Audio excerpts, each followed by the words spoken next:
कोकणातील प्रत्येक अपडेट जाणून घेण्यासाठी आजच माझे कोकणच्या सोशल मीडिया प्लॅटफॉर्मला लाईक, फॉलो आणि सबस्क्राईब करा.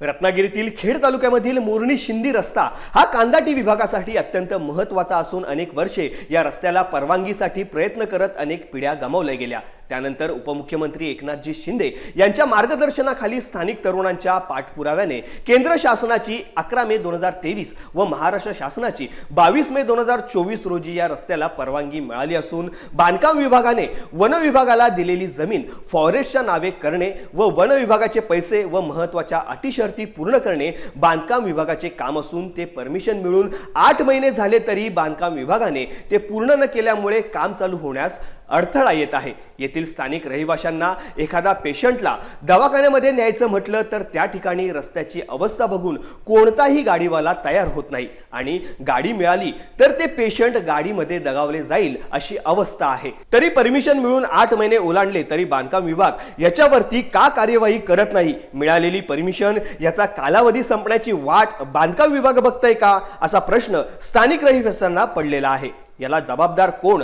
माननीय उपमुख्यमंत्री शिंदे साहेब यांच्या गावाच्या बाजूचा रस्ता असून बांधकाम विभाग दुर्लक्ष करत आहे ही मोठी बाब आहे. यावर स्थानिक प्रशासनाने तातडीने लक्ष देणे गरजेचे आहे. नाहीतर येथील रहिवाशांनी या विरोधात तीव्र आंदोलन छेडण्याचा इशारा प्रशासनाला दिलेला आहे. 25 ते 30 किलोमीटरचा रस्ता हा भारत स्वतंत्र झाल्यापासून आजपर्यंत तुम्ही बघू शकाल की आपण 75वा प्रजासत्ताक दिन साजरा केला, मात्र या रस्त्यावर अजून काळ्या कलरचं डांबर असतं का पांढऱ्या कलरचं असतं हे सुद्धा बघायला भेटलेलं नाहीये आणि त्याच्यामुळे हा भाग सगळा विकासापासून वंचित राहिलेला आहे. महाराष्ट्राचे माजी मुख्यमंत्री आणि विद्यमान उपमुख्यमंत्री आणि खासदार डॉक्टर श्रीकांतजी शिंदे यांच्या माध्यमातून आणि इथल्या स्थानिक पदाधिकाऱ्यांच्या माध्यमातून या रस्त्याच्या मंजुरीचं काम झालेलं आहे. मात्र या रस्त्याच्या मंजुरीच्या पूर्वी जी काही निधी उपलब्ध करावा लागतो, जो 3 ते 3.5 कोटीची तरतूद करण्याची आवश्यकता आहे, ती बांधकाम विभागाच्या अधिकाऱ्यांनी अद्याप न केल्यामुळे हा रस्ता अद्याप प्रलंबित आहे.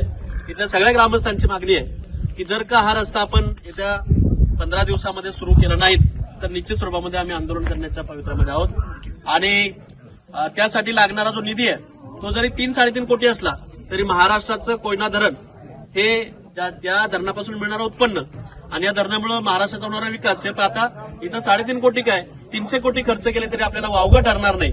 त्यामुळे या विभागाकडे दुर्लक्ष करून चालणार नाही. आम्ही सगळे कांदाटी भागातले खास करून सहागाव,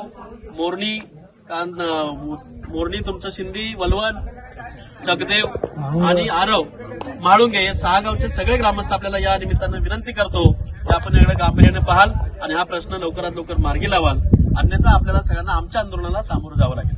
केंद्र शासनाचा जो मंजुरी आहे आपल्याला ती 11 मे 2023 ला मिळालेली आहे आणि राज्य शासनाची जी मंजुरी आहे ती 22 मे 2024 ला मिळालेली आहे. आता ही 22 मे ला जी राज्य शासनाची मिळेल त्याच्यानंतर आता 8 महिने झाले. आता एक शिल्लक मुद्दे अमाऊंट जी बांधकाम खात्याला, बांधकाम विभागाला जी फॉरेस्ट डिपार्टमेंटला भरायची आहे त्याच्यासाठी ते एवढं लेट करतात. बांधकाम विभागाला आमची विनंती असेल की जेवढा या लोकांनी, या भागातल्या लोकांनी एवढी अनेक आंदोलनं केली, अनेक म्हणजे या रस्त्यासाठी खूप लोकांनी मेहनत केली. म्हणजे त्या संजय मोरेंपासून भूषण मोरे असतील किंवा इतर सगळ्या म्हणजे भागात राहणाऱ्या प्रत्येकाने खारीचा वाटा उचललेला आहे. तर तुम्ही आमच्या एवढ्या मेहनतीवरती पाणी फिरू नका. लवकरात लवकर तुम्ही या निधीचा काहीतरी प्रोव्हिजन करा आणि लवकरात लवकर हे काम चालू होत्या. जर तुम्ही या 8-10 दिवसामध्ये जर चालू नाही केलं तर तुम्हाला आमच्या मोठ्या आंदोलनाला सामोरं जावं लागेल, असे मी सगळ्या 6 गावच्या पूर्ण कांदाटी विभागाच्या वतीने हे तुम्हाला आवाहन करतो. महाबळेश्वर तालुक्यातला जो कांदाटी विभाग आहे हा खरोखर मागासलेला आहे आणि ह्याच्याकडे शासनाचा जो दुर्लक्ष चाललेलं आहे त्याच्यामुळं जे काही नागरिक आहेत, ज्येष्ठ नागरिक आहेत किंवा शाळेतली मुलं आहेत यांना प्रवासासाठी फार दीर्घाई होत आहे. कारण आता मुलांच्या परीक्षेचं टायमिंग जवळ आलेलं आहे आणि जर शासन इकडे दुर्लक्ष करत असेल तर मग त्या मुलांनी परीक्षेला आपलं जावं कसं? आपल्या घरच्यांचे जे काही आजारपण असतात ह्याच्यातून त्यांनी इथल्या नागरिकांनी पर्याय कसा काढावा? तर हे महाबळेश्वर नगरपालिकेने इकडे लवकरात लवकर लक्ष द्यावं. नाहीपेक्षा आम्ही इथले जे 6 गाव कांदाटी खोऱ्यामधले जे काही सर्व नागरिक आहोत हे आम्ही 101% उपोषणाला बसल्याशिवाय राहणार नाही.